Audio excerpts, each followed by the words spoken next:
So, gagawa naman tayo ng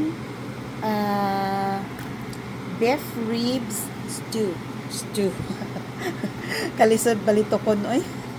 So, ipakita na ko kung saan na ko paghimo ang akong beef na na ribs.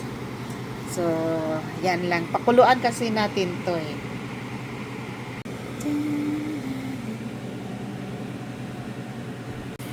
So, damihan lang natin ng tubig kasi pakuluan natin to ng matagal.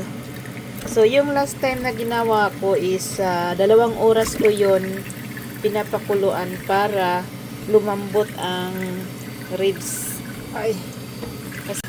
So, pakuluan natin to ng yung last time na ginawa ko is about 2 hours yon kasi nga medyo malaki yung natin, yung beef ribs natin. So, tingnan ninyo kung gaano karami ang tubig na nilagay ko. So, pakuluan lang natin to. I-high muna natin ang heat para kumulo. Pag kumulo na to, kapag mag-boiled na siya, pahinayan lang natin, ihina natin yung init ng ating anong tawag dito, yung heat natin. Yan. So, ito lang yung ihanda natin. Nabalatan ko na. So, duha lang ka carrots ang atong ibutang. Then, naatay 4 ka buok potato. So, ang una na kong gibuhat kay akong tinagas ang carrots. Pero this time, so, inani na lang.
Tapos, ibabad lang natin sa tubig para hindi mag-iba yung kulay.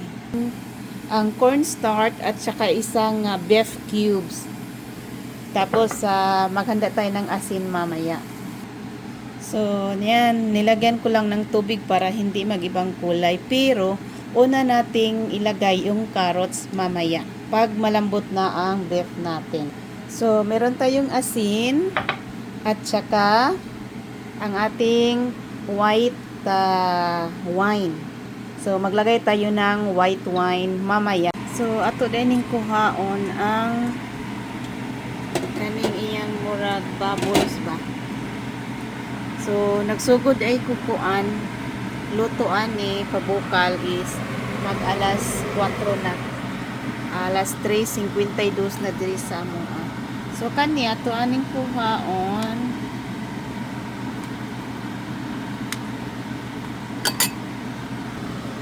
So, ayan. So, kumulo na. Hinaan lang natin ng konti ang init. Lagay lang natin yan sa medium heat. Ayan, medyo malambot na. Ilipat natin sa isang lalagyan para mas klarong-klaro talaga.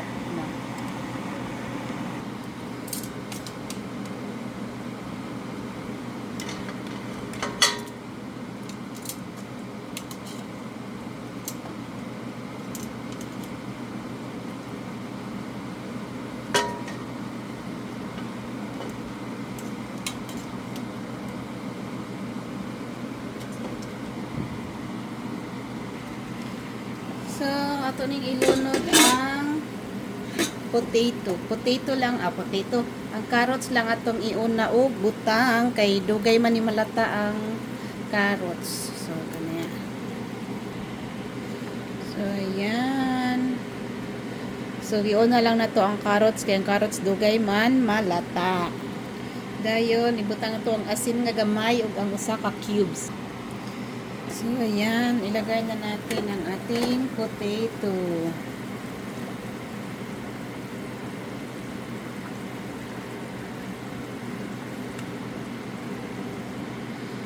So, ayan. Lagay na natin lahat ng ating potato. Lagyan natin ng kaunting oyster sauce. So, kunin natin tong oil na ano. Ayan, kinukuha ko yung oil. So, maglagay na tayo ng white wine. Depende na sa inyo kung gaano karami. Kung dyan sa Pinas, kung walang white wine, lagyan nyo ng beer. Okay lang ang beer siguro. So, yan. Takpan lang natin ulit. So, ito na. Lalagyan na natin to ng cornstarch. So, konti-konti lang ang paglagay natin.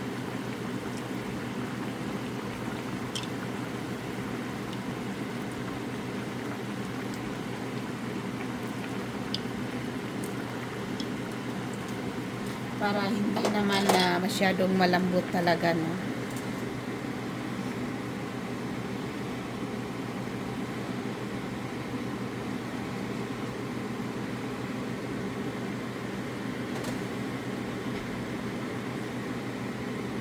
So, malambot na po ang karne natin.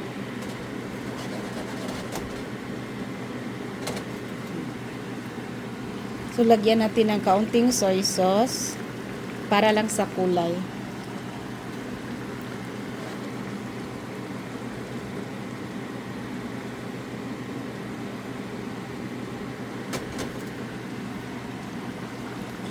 So, dagdagan pa natin. Para maano. So, nasa sa inyo kung gaano ka-thick ang gusto ninyo sa sauce nito. Yan.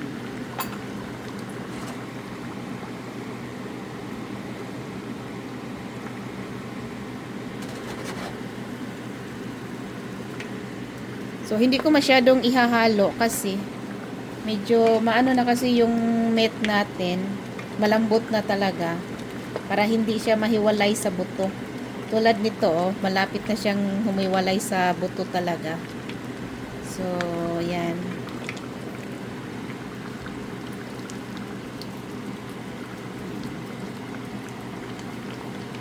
So, yan. Tikman na natin.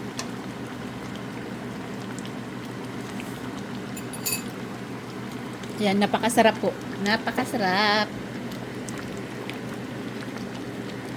So, hintayin na lang natin ito na, no? Ilang minuto na lang. Patayin na natin yung apoy nito. Yan. Takpan na natin.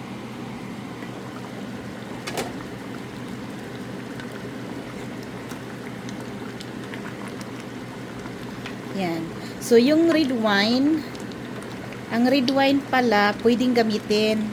So, red wine or white wine, okay lang. Kasi wine naman, pareho naman yun na wine. Kahit anong wine, pwede ninyong gamitin dito.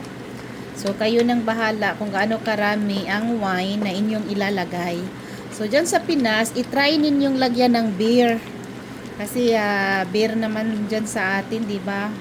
So, hindi naman lahat may wine. So, pwede kayong gumamit ng beer, itry ninyo.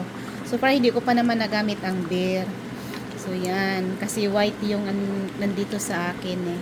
So, bawal akong uminom ng wine. Kaya na-stock yung wine na ano. Binigay yun sa akin. Kaso lang hindi ko na nainom kasi bawal ako. Pero, nilagay ko sa upang ulam. Ang sarap po yan. Luto na po ang ating beef ribs na stew. Ewan ko lang paano yan i-pronounce. Parang nahihirapan ako. Yan. So, maraming salamat po uli sa panonood. So, ayan parang maano na siya. Mahiwalay na siya sa butong isa. So, sobrang lambot na po. So, ayan. Oh my God. So, thank you sa panonood. Sa susunod na naman po. Thank you ng marami. God bless us all. So, ayan pala. Maghanda ako para sa aking asawa. Ayan. So, gusto niya kasi yung ano. Tingnan ninyo. Parang mahihiwalay na sa ano. Sa sobrang lambot nito. Parang hihiwalay na sa buto. Tapos gusto niya ng maraming ano sauce at saka potato. So ito na ang dinner sa asawa ko. Yan. So ready to eat na siya. Yan, thank you. Maraming salamat uli sa lahat. God bless us all. Bye-bye. Sa susunod na naman.